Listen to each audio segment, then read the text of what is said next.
పేరు శ్రీవాణి అండి. మేము ఈసీఎల్ దగ్గర నుంచి రావడం జరిగింది.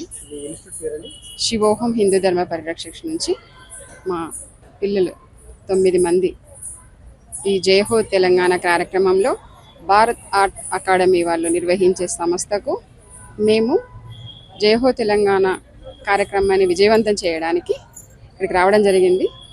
ఈ శివోహం హిందూ ధర్మ పరిరక్షక్ ఏదైతే సంస్థ ఉందో దాని నుంచి ఆర్గనైజేషన్ ద్వారా మన హిందువులలో మన హిందూ తత్వాన్నే కాకుండా పిల్లల అభిరుచుల్ని కూడా గౌరవిస్తూ శివోహం హిందూ ధర్మ పరిరక్షక్ 15 ఏళ్ళ నుంచి రన్ చేస్తున్నామండి.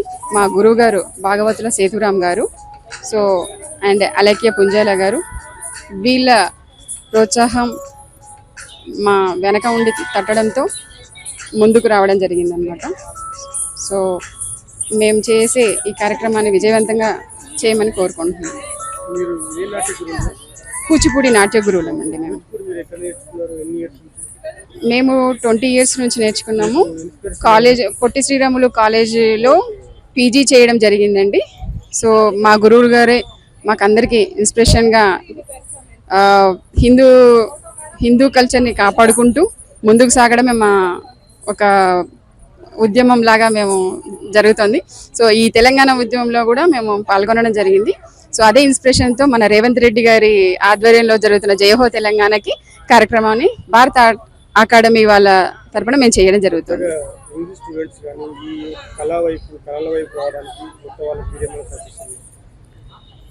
కొత్త వాళ్ళకి మెయిన్ ఏంటంటే చెప్పాలంటే నేర్చుకోవడానికి అందరు ఇంట్రెస్ట్ ఉన్నారు. క్లాసికల్గా అంటే అందరికి కష్టంగా ఉంటుంది, బట్ హార్డ్ వర్క్ చేయగలిగితే they good very strong. So body పరంగా కానీ ఆర్ట్ ప్రకారంగా కానీ చాలా బాగుంటుంది. బట్ పిల్లల పేరెంట్స్ కూడా కొంచెం ఎంకరేజ్ చేసుకుంటూ క్లాసికల్గా పిల్లలు ఇలా ఉండాలి, పద్ధతులు మన చేసే ఏదైతే మన సంస్కృతి సంప్రదాయాల్ని చేసుకోగలిగితే పిల్లలు కూడా ప్రోత్సాహం కలిగించిన వాళ్ళు అవుతారు. ముఖ్యంగా చెప్పాలంటే వెస్టర్న్ వైపు ఎక్కువగా మొగ్గు చూపుతున్న ఈ తరుణంలో మేము చేయబోయే ఒక కొత్త వరడిక మన తెలంగాణ గురించి రాసిన సాంగ్ని కొత్తగా ప్రయోగం చేసాం మేము కూడా క్లాసికల్లో. సో అందరూ చూసి మాది సాంగ్ చూడాలి. జయహో తెలంగాణనే మన అన్నగారు రాశారు సాంగ్. సో ఆ సాంగ్ని మేము తీసుకొని కంపోజ్ చేయడం జరిగింది. సో వినూత్నంగా చేశాము. సో మా పిల్లల్ని ఆశీర్వదిస్తాము అందరూ అని మన తెలంగాణకు మరోసారి జయహో తెలంగాణ అంటూ చెప్పుకుంటూ ఇంతటితో సెలవు తీసుకుంటాం.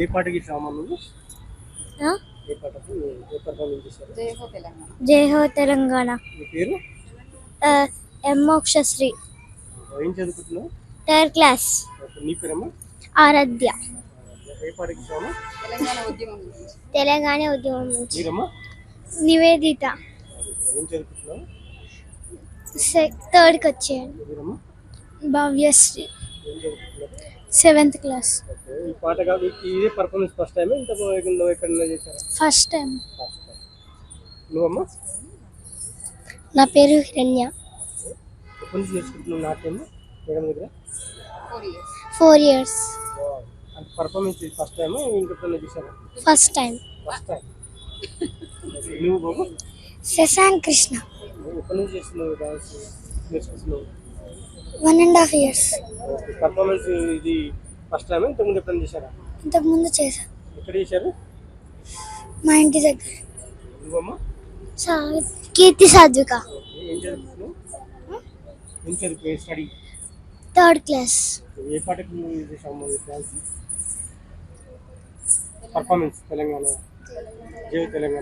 జై తెలంగాణ.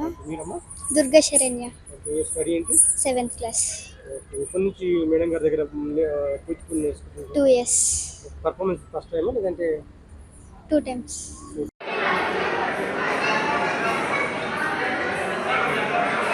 ఒక్క నిమిషం ఇటు చూడండి ఇద్దరు నవ్వండి.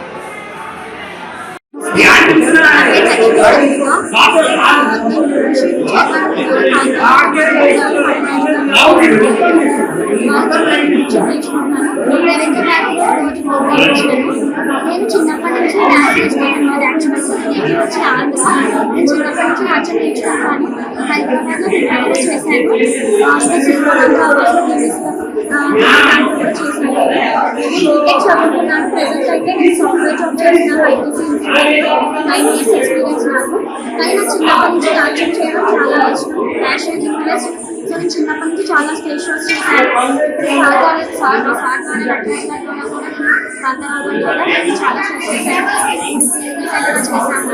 మేడం గారు ఇది ఎన్ని ఇయర్స్ నుంచి పర్ఫార్మెన్స్ చేశారమ్మా? నేను ఎల్కేజీ నుంచి నేర్చుకున్నాను. ఓకే, పర్ఫార్మెన్స్ ఎక్కడెక్కడ చేశారు? హైదరాబాద్లో చేశాను, తంజావూరులో చేశాను, ఉడిపిలో చేశాను, విజయవాడలో చేశాను, ఇంకా కేరళలో చేశాను. ఇలా చాలా ప్లేసెస్ చేశాను. ఈవెన్ హైదరాబాద్లో మల్టిపుల్ ప్లేసెస్ చేశాను. ఏమైనా గుర్తింపోయిన అవార్డు ఏమైనా తీసుకున్నాము? గుర్తింపోయిన అవార్డు చాలా అవార్డ్స్ వచ్చినాయి. చేశాను. లాస్ట్ ఇయర్ 2016లో చేశాను. అది యూనివర్సిటీ అవార్డ్ సర్టిఫికేట్ వచ్చింది. ఇది బాగా చిన్నప్పటి నుంచి స్టేజ్ షోస్ చాలా చేశాను. స్కూల్లో, కాలేజ్లో యాన్యువల్ డేస్ కానీ ఇంకా ట్రాఫీస్లో కూడా చేస్తాం. ప్రతిదానికి క్లాస్లో చేయడం, అవార్డ్స్ రావడం, ఇలా మేము బయట చేసినప్పుడు చాలా అవార్డ్స్, సర్టిఫికేషన్స్, అవార్డ్స్ చాలా. ఈ రోజు రవీంద్ర భారత్ లో ఏ పర్ఫార్మెన్స్ చేసాము? ఏ పాటకు? ఈరోజు యాక్టివేట్ చేస్తామండి. నేను ఒక అమ్మాయి తెలుగు సాంగ్ చేశాను. Okay, how is feeling madam ఈరోజు? యాక్చువల్లీ రవీంద్ర భారతిలో చేయాలన్నది ఆల్మోస్ట్ నా 9th క్లాస్ నుంచి నాకు మా చుట్టాలు ఒకరు చేసినప్పటి నుంచి నేను చేద్దాం అనుకునేదాన్ని. అది మా సార్ నాకు అవకాశం దొరికినందుకు చాలా హ్యాపీగా ఫీల్ అవుతున్నాను. ఇది రెండోసారి చేయడం రవీంద్ర భారతిలో చేసాం. ఇంట్లో వాళ్ళు చేశాము. మీ ఇంట్లో వాళ్ళు ఎట్లా సపోర్ట్ చేస్తున్నారు మేడం? మీ ఇంట్లో వాళ్ళు మీకు ఎట్లా సపోర్ట్ చేస్తున్నారు? కూడా క్లాసికల్ డాన్స్ నేను ఆవిడ చిన్నప్పటి నుంచి ఎంకరేజ్ చేసేవారు. అండ్ ఈవెన్ మెయిన్ నుంచి మా హస్బెండ్ చాలా ఎంకరేజ్ చేస్తారు. యాక్చువల్గా మా హస్బెండ్ ఆల్మోస్ట్ మాది లవ్ మ్యారేజ్. ఆల్మోస్ట్ 3 years నుంచి నేను ప్రోగ్రామ్ చేసిన మీతో పాటు తనే హెల్ప్ చేస్తారు, తనే చూసుకుంటారు. మా అమ్మగారు కూడా వస్తారు, కొన్నిసార్లు రాలేకపోవచ్చు. బట్ తను మాత్రం ప్రతిసారి వెనకుండి నన్ను చేయించేది, నన్ను ప్రోత్సహించిన తానే. ఓకే, మీరు ఈ రోజు రవీంద్ర భారత్ లో మంచి అవకాశం, మంచి పర్ఫార్మెన్స్ చేశారు కదా, ఏ పాటకు చేశారు మేడం? నేను తెలుగు ఫోక్ సాంగ్, జాలీ సాంగ్, మంగ్లీ గారి సాంగ్ దానికి పర్ఫామ్ చేశాను. సిన్స్ 1.5 month నుంచి మేము ప్రాక్టీస్ చేయడం జరిగింది. నారాపల్లి దగ్గర మా డాన్స్ స్టూడియో ఉంది. సో 1.5 month నుంచి ఆ పాటకి ప్రాక్టీస్ చేయడం. ఓకే, ఏ పాట మేడం? జాలీ సాంగ్. ఓకే, అంటే మీరు ఎప్పటి నుంచి ఈ డాన్స్ కు ప్యాషనా లేదంటే ఫస్ట్ నుంచి ఎక్కడ నేర్చుకున్నారు? నాకు చిన్నప్పటి నుంచి డాన్స్ అంటే ప్యాషన్. సో ఆ ప్యాషన్ అన్నది నాకు, నేను ఈవెన్ తో నాకు మ్యారీడ్ అయినా నేను స్టాప్ చేయదలుచుకోలేదు. ఇంట్లో కూడా నేను ప్రాక్టీస్ చేసేదాన్ని. ముందు కూడా నేను డాన్స్ క్లాసెస్ వెళ్ళాను. భరతనాట్యం కూడా నేను చేయడం జరిగింది. గచ్చిపోలి స్టేడియం ఇక్కడ.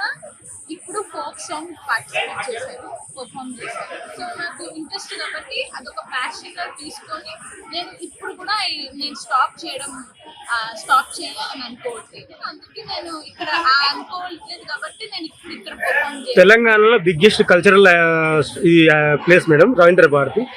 How is your feeling?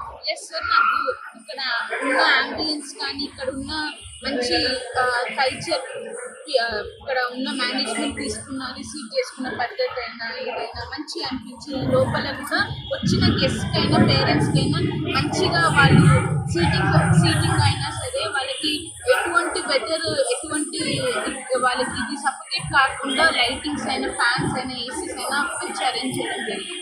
మీరు డాన్స్ సైడ్ కాకుండా మీరు ఒక వేరే టీచర్ అన్నారు కదా, అది కూడా ఎట్లా ఎక్కడ చెప్తారు ఏం మేడం? నేను ప్రీవియస్లీ గ్రీన్ ఫీల్డ్స్ చెప్పేదాన్ని సార్. మధ్యలో వేరే స్కూల్లో జాయిన్ అవ్వడం జరిగింది. మళ్ళీ గ్రీన్ ఇప్పుడు డాన్స్ నేర్చుకోండి మీ హస్బెండ్ ఎంకరేజ్ చేస్తున్నారండి? చేస్తాడు. ఎందుకంటే నాకు అదొక ప్యాషన్. ఆయన సరే డాన్స్ చేయడంలో తప్పు లేదు కదా. సో ఆయన ఎంకరేజ్ చేయడం. మీకు అంటే డాన్స్ తో పాటు టీచింగ్ చేసుకుంటూ ఇది చేస్తారు. ఇది యువతకు మీరు ఏం చెప్తారు మేడం? అంటే ఒకటే ఫీల్డ్ లో కొంతమంది ఉంటారు ఇది చాలు అని, అట్లా మీరు కాకుండా ఒకటి ఏంటంటే మనకి నచ్చింది అది ఇర్రెస్పెక్టివ్ ఆఫ్. డాన్స్ అకాడమీ పేరు ఏంటి? స్వరూపిణి నృత్య కళాక్షేత్రం నిర్మల్ నుంచి వచ్చాం సార్. ఓకే, ఎన్ని ఇయర్స్ నుంచి రన్ చేస్తున్నాం? అక్కడ 3 years నుంచి నడుస్తుంది సార్. ఇంతకు ముందు వరంగల్ లో 5 years నుంచి చెప్పేవారు. మీ బ్యాక్గ్రౌండ్ ఏంటి? అంటే ఏదైనా అకాడమీలో చదువుకున్నారా లేదంటే? అవునవును, వెంపటి వెంకటనారాయణ నృత్య కళాక్షేత్రం, వెంపటి శ్రావణి శిష్యురాలు. ఓకే, మీ డాన్స్ మాస్టర్ ఎవరండి? వెంపటి శ్రావణి. ఓకే, ఎన్ని ఇయర్స్ నుంచి ఈ అకాడమీ నడుపుతుంది? అక్కడ మేడం దగ్గర నేను 19 years నుంచి నేర్చుకున్నాను. మీరు ఈ అకాడమీ ఎప్పటి నుంచి నడుపుతున్నారు? స్వరూపిణి నృత్య కళాక్షేత్రం నిర్మల్ లో పెట్టి 3 years అవుతుంది. ఎంతమంది ఉంటారు మేడం మీ దగ్గర? దగ్గర సార్ 400 members వరకు అందులో నేర్చుకున్నారు. ఇప్పుడు రన్నింగ్ 100 members వరకు నడుస్తుంది. ఓకే, ఆన్లైనా ఆఫ్లైనా?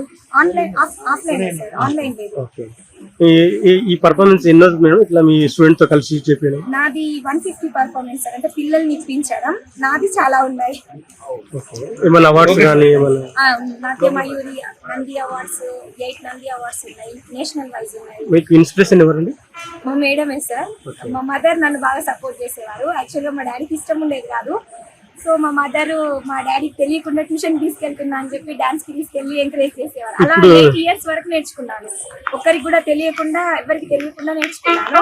ఒకరోజు పర్ఫార్మెన్స్ ఇచ్చినప్పుడు, గిన్నీస్ రికార్డ్స్ జరిగినప్పుడు పర్ఫార్మెన్స్ ఇచ్చినప్పుడు, అప్పుడు ఇట్లా విలేకర్స్ ఇంటికి వస్తారు కదా, రికార్డ్ వచ్చింది మన సరౌండింగ్ లో అమ్మాయికి. అప్పుడు మా నాన్నగారికి తెలిసింది. అప్పటి వరకు ఎట్లా ఏమన్నారు మేడం అప్పుడు ఫీలింగ్ ఎట్లా? అప్పటి వరకు మా డాడీకి డాన్స్ అంటే ఖర్చుతో కూడింది, ఎందుకు మనకి 2 ఆడపిల్లలు వద్దు అన్నట్టు ఉండేవాళ్ళు. తర్వాత ఇక మా డాడీ చూశాక మళ్ళీ మా మేడం ని చూపించడం, మా మేడం ఎలా రన్ చేస్తుంది, ఒక లేడీ అంతమందిని ఎలా హ్యాండిల్ చేస్తుంది, ఎందుకు అమ్మాయిల వల్ల కాదు అనుకుంటారు, ఆ కోణంలో ఆలోచించి ఎంకరేజ్ చేయడం స్టార్ట్. ఇప్పుడు ఎట్లా ఉంది మేడం లైఫ్? ఇప్పుడు బాగుంది సార్. మా మేడం సపోర్ట్ ఉంటుంది, పేరెంట్స్ సపోర్ట్ ఉంటుంది. అవుట్ ఆఫ్ స్టేషన్కి వెళ్ళినప్పుడు మమ్మీ వస్తుంది. నాకు చిన్న పాప 1 year బేబీ, ఆ పాపను పట్టుకోవడం, హెల్ప్ చేస్తారు ఇక నాకు. కొత్తగా అకాడమీ నేర్చుకునే వాళ్ళకి కానీ ఈ కళల వైపు రావడానికి మీరు ఎట్లా ఎంకరేజ్ చేస్తారు సార్? ఫస్ట్ పిల్లలకి మోస్ట్లీ స్టెప్స్ రావాలి, సాంగ్స్ రావాలి అంటే చాలా టైం తీసుకుంటారు. వాళ్ళకి ఒక చిన్న సాంగ్ నేర్పించి స్టేజ్ పర్ఫార్మెన్స్ ఇప్పిస్తాం. అలా ఇప్పిస్తే ఏమవుతుందంటే వాళ్ళకి అలంకరణ మీద ఇంట్రెస్ట్ వస్తుంది. అలా వాళ్ళని వీటి మీద ఆకర్షితులను చేశాక సిలబస్ స్టార్ట్ చేస్తాము. ముందు ఎవరికైనా మోస్ట్లీ 3 months లోపే పర్ఫార్మెన్స్ ఇప్పిస్తాము. తర్వాత 1 year తర్వాత వాళ్ళకి సిలబస్ నేర్పిస్తాము. అప్పుడు ఇక వాళ్ళు ప్రోగ్రామ్స్ మీద కంటే సిలబస్ మీద ఎక్కువ కాన్సంట్రేషన్. బాగా గుర్తింపు పొందిన వాళ్ళకు అవార్డు మీరు ఏంటి? వేదాంతం రాధేశ్యామ్ గారితో గుర్తింపు పొందిన అవార్డు తీసుకున్నాను సార్. నంది అవార్డు తీసుకున్నాను హంపీలో. నెక్స్ట్ ఏంటి ప్లాన్? నా పేరు సౌమ్య అండి. నేను బైన్సార్ నుంచి వచ్చిన, నిర్మల్ డిస్ట్రిక్ట్ బైన్సార్ నుంచి వచ్చిన. ఈరోజు మా పిల్లలు ఒక 15 మంది వరకు పార్టిసిపేట్ చేయడం జరిగింది. ఈరోజు లలిత మేడం గారు, భారత ఆర్ట్స్ అకాడమీ వారు నిర్వహించిన ప్రోగ్రాంలో ఈరోజు మేము బైన్సార్ నుంచి వచ్చిన 15 మంది చిన్నారులతో ఒక కార్యక్రమం నిర్వహించడం జరిగింది. ఇటువంటి ప్రోగ్రామ్స్, ఇటువంటి కార్యక్రమాలు అప్పుడప్పుడు నిర్వహించి పిల్లలకి ఉన్న కళని మనం బయటకు తీసుకురావచ్చు. వాళ్ళకి సంస్కృతి సాంప్రదాయాల పట్ల మంచి అవగాహన కల్పించవచ్చు. వాళ్ళకి జ్ఞాపక శక్తి కూడా చాలా చాలా. ఈ కూచిపూడి సైడ్ మీరు ఎలా వచ్చారు మేడం? మీకు ఇన్స్పిరేషన్? నాకు చిన్నప్పటి నుంచి చాలా ఇంట్రెస్ట్ ఉండేది అసలు డ్యాన్స్ వల్ల. నేను నేర్చుకుని మ్యారేజ్ అయిన తర్వాతనే, మా భర్త ప్రోత్సాహంతో మ్యారేజ్ అయిన తర్వాతనే నేను నేర్చుకున్నాను. నేర్చుకొని కూడా 15 years అవుతుంది. ఇప్పుడు 100 మంది చిన్నారులకి శిక్షణను కూడా ఇస్తున్నా. ఓన్లీ అంటే నాకు ఇంట్రెస్ట్ ఉంది కాబట్టి అంతే నేర్చుకున్నాను, పిల్లలకి నేర్పించడానికి కాదు. కానీ అదే నాకు ఇప్పుడు ఉపాధి రకంగా కూడా ఉపయోగపడుతుంది. ఆన్లైన్లో కూడా ఇస్తారా మేడం? లేదండి, ఆఫ్లైన్ క్లాసెస్. ఇప్పటి వరకు ఎంతమంది స్టూడెంట్స్ మీరు తయారు చేసింటారు? ఇప్పటి వరకు దాదాపు ఒక 1100-1200 members వరకు నా చేతిలో శిక్షణ తీసుకున్న వాళ్ళు ఉన్నారు సార్. ఈ అవకాశం కల్పించిన భారత ఆర్ట్స్ అకాడమీ వాళ్ళకి కూడా చాలా చాలా ధన్యవాదాలు సార్. మేడం, మీ ఇలాంటి యంగ్ స్టూడెంట్స్కు వాళ్ళకి మీరేం చెప్తారు? కొత్తగా వచ్చే వాళ్ళకు అంటే, ఇంతకుముందు కళని నేర్చుకోవాలి అంటే మనం వేరే ఊరికి వెళ్ళి నేర్చుకోవాల్సి వస్తుంది సార్. ఇప్పుడు ఎక్కడైనా టీచర్స్ అంటే అభివృద్ధి చెందింది. ఇప్పుడు ఈ కూచిపూడి నృత్యం కూడా ఇప్పుడు అభివృద్ధి చెందింది. ఇంతకుముందు మేము ఎక్కడికో వెళ్ళి నేర్చుకున్నాము. ఇప్పుడు ఎవరి ఊర్లో వాళ్ళకి అవైలబుల్గా టీచర్లు ఉన్నారు. ఈ అవకాశాన్ని మాత్రం ఏ పేరెంట్స్ కూడా వదులుకోకండి. ప్లీజ్ అందరూ పిల్లల కళలు గుర్తించండి. మళ్ళీ పేరెంట్స్ కూడా చాలా సఫర్ కూడా అవుతారు సార్. వాళ్ళు కూడా కష్టపడి క్లాస్లో తీసుకొస్తేనే మేము కూడా నేర్పగలుగుతాం. మీ గ్రామం, మండలం, ఊరు మేడం, జిల్లా? మాది బైసా గ్రామం సార్, నిర్మల్ డిస్ట్రిక్ట్.